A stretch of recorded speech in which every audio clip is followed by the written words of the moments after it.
வஞ்சியின் செல்வன். அத்தியாயம் 42. சோதிடர் சொன்ன நல்வாக்கு. முதல் நாள் மாலை செங்குட்டுவர் அரண்மனை திரும்பிய போது முன்னிரவு நேரமாகிவிட்டது என்பதால் வேளாவிக்கோ மாளிகைக்கு செல்லும் எண்ணத்தை கைவிட்டார். ஆனால் அந்த எண்ணம் மட்டும் உள்ளத்தை விட்டு அகலவில்லை. மறுநாள் காலையில் முசிறி துறைமுகத்துக்கு சென்று கலன்களை பார்வையிடுவது, சுங்கச்சாவடியில் பண்டங்களுக்கு உரிய தீர்வை வசூலிக்கப்பட்டு முத்திரையிடுவது முதலான தமது வழக்கமாக மேற்கொள்ளும் பணிகளை எல்லாம் முடித்துக்கொண்டு வேளாவிக்கோ மாளிகைக்கு சென்றார். வாயிலை கடந்து உள்ளே சென்று உட்புற கூடத்திற்கு சென்றவர் அங்கே யாராவது தென்படுகிறார்களா என்று கவனித்தார். குறிப்பாக அக்ரிபானா எங்காவது தென்படுகிறாளா என்று பார்த்தார். பணிப்பெண்கள் இருவர் மட்டும் ஏதோ பணியாக அங்கும் இங்கும் நடமாடி கொண்டிருந்தனர். அவர்களில் ஒருத்தியை அழைத்து வண்ண மாலையை அழைத்து வர கட்டளையிட்டார். சிறிது நேரத்தில் வண்ண மாலை வந்து சேர்ந்தாள். இளவரசரை கண்டதும் அவரை வரவேற்று உள்ளே அழைத்து செல்ல முற்பட்டவளை தடுத்து அவளிடம், பெரிய அன்னை, வேண்மாள், அக்ரிபானா எல்லோரும் எங்கே, என்ன செய்து கொண்டிருக்கிறார்கள் என்று கேட்டார். அதற்கு அவள், வேண்மாள் அருகன் கோட்டத்துக்கு சென்று விட்டதாகவும், அரசியாரும் அரசி தாயார் நற்சோனை தேவியாரும் வேணாட்டரசரும் மேல் மாடத்தில் அரண்மனை சோதிடரை அழைத்து ஏதோ ஆலோசனை செய்து கொண்டிருக்கிறார்கள் என்றும், அக்ரிபானா உள்ளே பணியில் ஈடுபட்டிருப்பதாகவும் தெரிவித்தாள். இளவரசருக்கு தமது தாயார் இங்கே வருகை தந்திருப்பதும் சோதிடரை அழைத்து ஆலோசனை செய்து கொண்டிருப்பதாக தெரிவித்ததும் வியப்பை ஏற்படுத்தியது. இது பற்றி அறிய வேண்டும் என்று மனதிற்குள் முடிவு செய்து கொண்டு வண்ணமாலையிடம், வண்ணமாலை, நீ எனக்கு ஒரு உதவி செய்வாயா என்றார். இளவரசரே, நான் உங்கள் பணிப்பெண், கட்டளையிடுங்கள், உடனே செய்கிறேன். சரி, முதலில் நீ சென்று அக்ரிபானாவை நான் வந்திருப்பதாக சொல்லி இங்கே வரச்சொல். பிறகு நீ ஏதாவது பணி நிமித்தமாக செல்கிறவளைப் போல மேல் மாடத்திற்கு சென்று அவர்கள் சோதிடரிடம் என்ன பேசுகிறார்கள், சோதிடர் என்ன கூறுகிறார் என்பதை கவனித்து வந்து என்னிடம் சொல்ல வேண்டும். இன்று மாலை மறுபடியும் வருவேன், செய்வாயா? அவ்வாறே செய்கிறேன். இப்போது சென்று அக்ரிபானாவை வர சொல்கிறேன் என்றாள். சிறிது நேரத்தில் அக்ரிபானா அங்கு வந்தாள். அவள் வரும்போது அவளுடன் இனிய நறுமணமும் சேர்ந்தே வந்தது. இளவரசரை கண்டதும் முகம் பளிச்சிட்டது என்றாலும் அச்சத்துடன் சுற்றுமுற்றும் பார்த்து ஒருவரும் இல்லை என்றதும் இளவரசரின் அருகில் வந்தாள். அக்ரிபானா, என்ன செய்து கொண்டிருந்தாய்? நீ வரும்போதே இனிய நறுமணமும் கூட வருகிறதே. இல்லை இல்லை, உன் மேனியிலிருந்து வருவதாகத்தான் தெரிகிறது என்று குறும்பு சிரிப்புடன் கூறிக்கொண்டே அவள் கையை பற்றி முகர்ந்து பார்த்தார். கைகளை அவசரமாக கழுவியதில் இன்னும் நறுமண பொடிகள் ஒட்டி இருந்தது. இளவரசியார் நீராடும் போது பயன்படுத்துவதற்காக நறுமண பொடிகள் தயாரித்து கொண்டிருந்தேன். அவருக்கு உங்கள் சேர நாட்டு குன்றுகளில் விளைந்து வரும் நறுமண பொருட்கள் மீது கொள்ளை விருப்பம். நாள்தோறும் அவருக்கு தேவையான நறுமண பொடிகள், சந்தன சாந்து, சுண்ண பொடிகள், செம்பஞ்சு குழம்பு ஆகியவற்றை நான் தான் தயாரித்து கொடுப்பேன். சூடிக்கொள்ள பூச்சரங்கள் கட்டித்தருவது, உடன் இருந்து ஒப்பனைக்கு உதவுவது எல்லாம் நான் தான். ஆகா, அப்படியா? இதெல்லாம் உனக்கு எப்படி தெரியும்? வண்ணமாலையிடமும் சுபாங்கியிடமும் கற்றுக்கொண்டேன். ஆனால் அதனால் என்ன பயன்? நீ ஒரு நாளும் உனக்காக பயன்படுத்தி கொண்டதாக தெரியவில்லையே. எனக்கு எதற்கு? அவர் இளவரசி. அவரை போல இந்த அரண்மனை பெண்களுக்கு பயன்படுத்துவதற்காகத்தான் கற்றுக்கொண்டேன். ஏன் அக்ரிபானா, உனக்கு இவையெல்லாம் பிடிக்காதா? பிடிக்கும், ஆனால் பயன்படுத்தி கொண்டதில்லை. சரி விடு, அதெல்லாம் உனக்கு தேவையும் இல்லை. அவையெல்லாம் உன் இயற்கை அழகை கெடுத்துவிடும். நான் சொல்வதை கவனமாக கேள். இன்று மாலை நந்தவனத்து பொய்கை கரையில் மாலையில் காத்திரு, நான் தவறாமல் வருவேன். இவ்வாறு கூறிவிட்டு அங்கிருந்து விரைந்து சென்றார் இளவரசர். அவருடைய சிந்தனை அந்த சோதிடரின் வருகை பற்றியும் அவரிடம் தமது தாயார் இருவரும் என்ன ஆலோசனை நடத்தியிருப்பார்கள் என்பது பற்றியுமே இருந்தது. செங்குட்டுவரின் தாயார் நற்சோனையார் தமது அரண்மனைக்கே சோதிடரை அழைத்து ஆலோசனை செய்திருக்கலாமே. இங்கே வேளாவிக்கோ மாளிகைக்கு வரவேண்டிய அவசியம் என்ன என்று கருத தோன்றுகிறதல்லவா? அதற்கு காரணம் இருக்கிறது.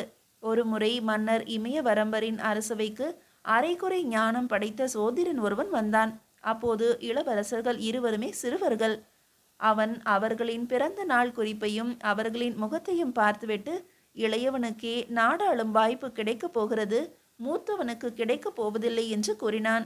அதை கேட்டு மூத்த மகன் முகம் வாடியதால் மன்னருக்கு சினம் மூண்டுவிட்டது. அவரிடமிருந்து தப்பித்தால் போதும் என்று தலை தெறிக்க ஓடிவிட்டான் அந்த சோதிடன். அன்று முதல் இமயவரம்பருக்கு சோதிடர்கள் என்றால் ஆகாது. அவர்களும் அரண்மனை இருக்கும் திக்கில் கூட திரும்பி பார்க்க மாட்டார்கள். இவையெல்லாம் நற்சோனியார் அறிந்தவைதான். அதனால் இமயவரம்பர் அறியாமல் வருங்கால மருமகளை பார்த்து செல்லுவதை முகாந்திரமாக கொண்டு வேளாவிக்கோ மாளிகைக்கு வருகை தந்திருக்கிறார். சாதாரணமாக மூத்த அரசமாதேவியார் தமது வேளாவிக்கோ மாளிகையை விட்டு வஞ்சி மாநகர் அரண்மனைக்கு செல்வதில்லை. நற்சோனியாரும் அப்படித்தான். இமயவரம்பரின் இளமை காலத்தில் இந்த இரு பெண்மணிகளையும் திருமணம் செய்து கொண்ட புதிதில் எல்லோருமாக வஞ்சி மாநகர் அரண்மனையில்தான் வசித்தார்கள். ஆனால் நற்சோனையார் தாம் முடிவேந்தரில் ஒருவரான சோழன் மணக்கிள்ளியின் அருமை மகள் என்ற செருக்குடன் நடந்து கொள்வதாக வேளாவி அரசகுடி பெண்மணியான பதுமன் தேவியாருக்கு தோன்றிற்று. தமது வருத்தத்தை தமது தந்தையார் வேளாவி பதுமனிடம் தெரிவித்து கொண்டு முறையிடவே உடனடியாக தமது மகள் வசிப்பதற்கு என பெரும் பொருட்செலவில் அரண்மனைக்கு நிகரான மாளிகை ஒன்றை வஞ்சி மாநகரில் கட்டி கொடுத்தார். அந்த மாளிகைதான் இன்றளவும் வேளாவிக்கோ மாளிகை என்று பதுமன் தேவியாரின் தந்தையார் பெயரிலேயே அழைக்கப்பட்டு வருகிறது. மனைகள் இரண்டாக இருந்தாலும் இமயவரம்பரின் புதல்வர் நால்வரும் ஒன்றாகவே வேறுபாடு இன்றி வளர்ந்தனர். அதிலும் சிறப்பாக நற்சோனியார் ஈன்ற செங்குட்டுவரும் அவரது இளவலும் பெரிய அன்னையார் பதுமன் தேவியாரின் அரவணைப்பிலேயே வளர்ந்து பெரியவர்கள் ஆனதோடு இன்றளவும் அதே பாசத்துடனே இருந்து வருகிறார்கள். இளவரசர் செங்குட்டுவர் சென்ற பிறகு அவர் இட்ட கட்டளையை நிறைவேற்றுவது எப்படி என்று வண்ணமாலை சிந்தித்தால் வழி ஒன்று விரைவிலேயே புலப்பட்டது. வேணாட்டரசருக்கு யவன தேரல் என்றால் கொள்ளை விருப்பம். அதனால் அரண்மனை பண்டகசாலை மாடத்தில் பத்திரமாக வைக்கப்பட்டிருந்த யவன மதுச்சாடிகளில் ஒன்றை கீழே இறக்கி வைத்தாள். அதிலிருந்த தேரலை ஒரு பொற்கலத்தில் ஊற்றி எடுத்து கொண்டாள். பிறகு அரசமாதேவியர் இருவருக்கும் பழச்சாறு தயார் செய்து கொண்டு அழகிய குவளைகளில் ஊற்றினாள். பிறகு எல்லாவற்றையும் சித்திர வேலைப்பாடுகள் செய்யப்பட்டிருந்த அழகிய வெள்ளித்தட்டில் வைத்து எடுத்துக்கொண்டு மேல் மாடத்துக்கு சென்றாள். அவள் உள்ளே நுழையும் போதே யவன தேரலின் இன்மனம் மூக்கை துளைக்கவே வேணாட்டு அரசர் ஆவலுடன் திரும்பி பார்த்தார். வண்ண மாலை குவளைகளுடன் வருவதை கண்டதுமே மகிழ்ச்சியுடன் வரவேற்று தேரல் வார்க்கப்பட்டிருந்த கலத்தை ஆர்வலுடன் கையில் எடுத்துக்கொண்டார். பழச்சாற்று குவளைகளை அரசமா தேவியார் முன்பாக வைத்துவிட்டு வெற்று குவளைகளை எடுத்து செல்ல காத்திருப்பவள் போன்ற பாவனையில் ஒருபுறமாக நின்று கொண்டு அவர்கள் என்ன பேசிக் கொண்டிருக்கிறார்கள் என்பதை கவனிக்கலானால் வண்ணமாலை. நற்சோனையார் சோதிடரிடம், செங்குட்டுவனும் வேண்மாளும் பிறந்த குறிப்புகளை இன்னும் ஒரு முறை நன்றாக பார்த்து சொல்லுங்கள். அது அவர்கள் இருவரும் மட்டுமல்ல, இந்த நாட்டு நலனும் சம்மந்தப்பட்டது. அதனால் அதில் சிறு ஐயமும் இருக்கக்கூடாது என்றார். ஜோதிடர் அவர்கள் பிறந்த கால குறிப்புகளை எடுத்து கண்களில் ஒற்றிக்கொண்டு, தாயே, இருவருடைய குறிப்புகளையும் நன்றாக ஆராய்ந்து விட்டேன். அவர்கள் பிறந்தபோது வானில் கோள்கள் இருந்த நிலையை கொண்டு பலன்கள் பார்த்தபோது இருவருக்கும் திருமண பொருத்தம் மிகவும் சிறப்பாக இருக்கிறது. மீண்டும் இப்போது சொல்கிறேன், நம் இளவரசருக்கு என்றே பிறந்திருப்பவர் வேணாட்டு இளவரசி. கலை ஆர்வமும் மதிநுட்பமும் ஒருங்கே வாய்ந்தவர். பெண்கள் குலத்துக்கு பெருமை சேர்க்கும் மாதர் குல திலகம் என்று புகழ் பெறப்போகிறார். இவரை இளவரசர் கரம் பிடிக்கும் நேரம் சேர நாட்டின் புகழ் வானுலகு வரை எட்டப்போகிறது. தோல்வி என்பது இவரை கரம் பற்றுபவருக்கு இல்லை. மன்னாதி மன்னர்கள் எல்லாம் இவர் திருமுன்பு பணிந்து நிற்பார்கள்.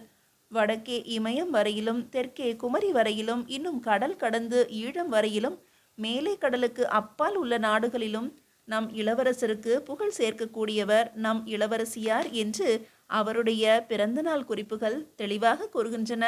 இதில் ஒரு வார்த்தையும் பொய்யாக போவதில்லை. இதை நான் கற்ற ஜோதிட அறிவியலின் மீது ஆணையிட்டு சொல்கிறேன் என்று மளமளவென்று கூறி ஓய்ந்தார் சோதிடர். வேணாட்டரசர் கண்களிலிருந்து ஆனந்த கண்ணீர் வழிந்தது. வேண்மாளின் தாயை நினைத்து கொண்டார் அவர். கூடவே அவள் பிறந்தபோது தமது அரண்மனையில் நிகழ்ந்த கொண்டாட்டங்களையும் நினைத்து கொண்டார். பொற்களத்தில் எஞ்சி இருந்த தேரலை அண்ணாந்து ஒரே மூச்சில் விழுங்கினார். அங்கே ஒருபுறமாக ஏதோ செய்து கொண்டிருக்கும் பாவனையில் இருந்த வண்ண மாலையை மகிழ்ச்சியோடு அழைத்தார். தமது இடைக்கச்சில் சொருகி வைத்திருந்த பட்டுப்பையை உருவி அதில் கையை விட்டு கை நிறைய பொற்காசுகளை எடுத்து வண்ண மாலையின் இரு கரங்களும் நிறையும்படி வழங்கினார். வண்ண மாலையின் கைகளில் வெற்று குவளைகளும் பொற்காசுகளும் கனத்திருக்க, சோதிடரின் சொற்களால் நெஞ்சம் கனத்திருக்க மேல் மாடத்திலிருந்து கீழே இறங்கிச் சென்றாள். நற்சோனையார் பிற்பகல் வேளாவிக்கோ மாளிகையில் நடந்த விருந்தோம்பலை மகிழ்ச்சியுடன் ஏற்றுக்கொண்டு வேண்மாளின் வரவுக்காக காத்திருந்தாள். பிற்பகல் கழிந்து மாலை நேரம் துவங்கும் பொழுதில் மாளிகை வாயிலில் தேர் வந்து நின்றது. இளவரசி தேரிலிருந்து இறங்கி முன்னால் நடந்து வர துணையாக சென்றிருந்த பணிப்பெண் பணிவுடன் பின்னால் வந்தாள்.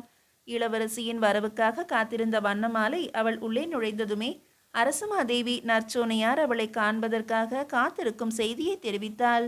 வேண்மாளின் முகம் சோர்ந்து போயிருப்பதை கண்ட வண்ணமாலை நீராடி புத்தாடை அணிந்து எளிமையாக அலங்கரித்து கொண்டு அவரை காண செல்லுமாறு வலியுறுத்தியதோடு கூடவே இருந்து அதற்கு உதவியும் செய்தாள். வேண்மாளின் வருகையை எதிர்பார்த்து மாளிகையின் நடுக்கூடத்தில் வேணாட்டு அரசரும் அரசமாதேவியர் இருவரும் அமர்ந்திருந்தனர். அவள் தங்களை நோக்கி வருவதைக் கண்டதும் மூவரும் அகமும் முகமும் மலர வரவேற்றனர். பொன்மயில் போல அவள் வந்த அழகு நற்சோனையாரின் நெஞ்சை அள்ளியது.